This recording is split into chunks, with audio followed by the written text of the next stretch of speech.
नारायण नारायण. तर देवसेनेतही ही चर्चा होती की या युद्धाला प्रारंभ करण्याचे दायित्व कोणावर येणार. देवांचे राजे देवेंद्र यांना याची कल्पना नव्हती.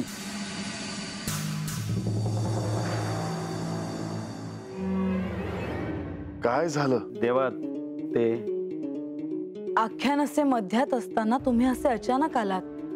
असे काय घडले आहे हे जाणून घेण्याची उत्सुकता सगळ्यांना आहे. होय देवी, मी सांगावा घेऊन आलोया. सांगावा?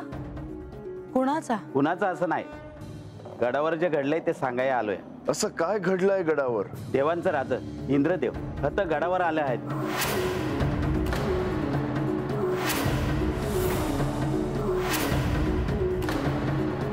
आता राजवाड्यात यायला निघायला आहेत.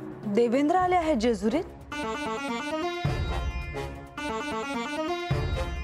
देवेंद्र असे अचानक कसे काय आले जेजुरीत? अहो, देवेंद्रांच्या येण्यामागे नक्की काय प्रयोजन असेल ते आपण कसं सांगणार देवी? तुम्हाला याची काही कल्पना होती का? नाही, ही वार्ता मला आत्ताच समजते. पण असे अचानक का आले असावेत देवेंद्र?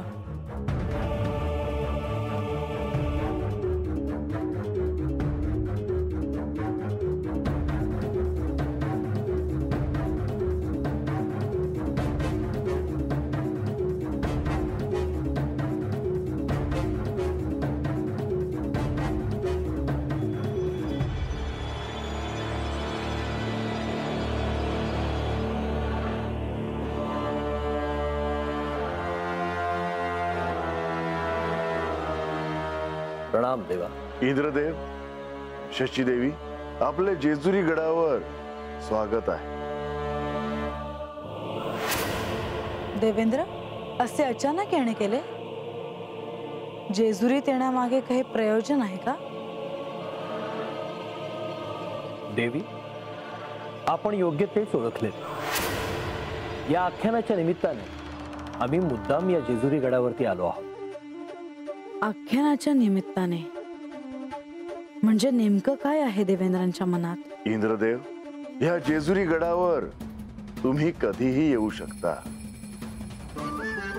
तुम्हीच काय, पण इतर कोणीही जेजुरीत येऊ शकतं. जो भक्तिभावाने इथे येतो त्यासाठी या जेजुरी गडाचे दरवाजे सदैव उघडे आहेत. हे तर मीही जाणतो, पण आज इथे जेजुरी गडावर येण्याचे आमचे एक विशेष प्रयोजन आहे.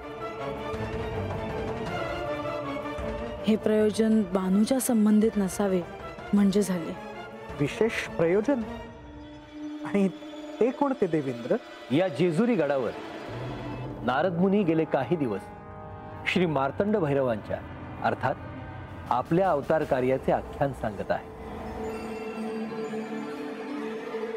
सर्वदूर या आख्यानाची चर्चा आहे आणि आता या आख्यानामध्ये युद्धाच्या प्रारंभाबद्दल आणि प्रथम दिवसाबद्दलची कथा येणार आहे. मणी आणि मल्ल यांच्याशी जेव्हा ते युद्ध झाले तेव्हा मी तिथे होतो. श्री मार्तंड भैरवांच्या आज्ञेनुसार आणि त्यांनी दिलेल्या बळावरच देवसेना युद्धासाठी सज्ज झाली होती. त्यावेळी माझ्यावरही अत्यंत मोठे दायित्व श्री खंडेरायांनी सोपवले होते. आता या आख्यानाच्या निमित्ताने ते सर्वांपर्यंत पोहोचेल, सर्वांना कळेल. अशा वेळी श्री खंडेरायांचे दर्शन घ्यावे या हेतूने आम्ही इथे आलो आहोत.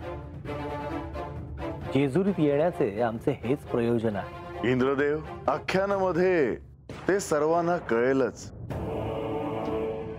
पण मला असे वाटते की या आख्यानासाठी तुम्ही आज इथे थांबावे. वास्तविक आपले केवळ दर्शन घ्यावे या हेतूने आम्ही इथे आलो, पण आता जर आपली इच्छा असेल तर आम्ही इथे थांबू. इंद्रदेव, शचीदेवी, आसन ग्रहण करावे.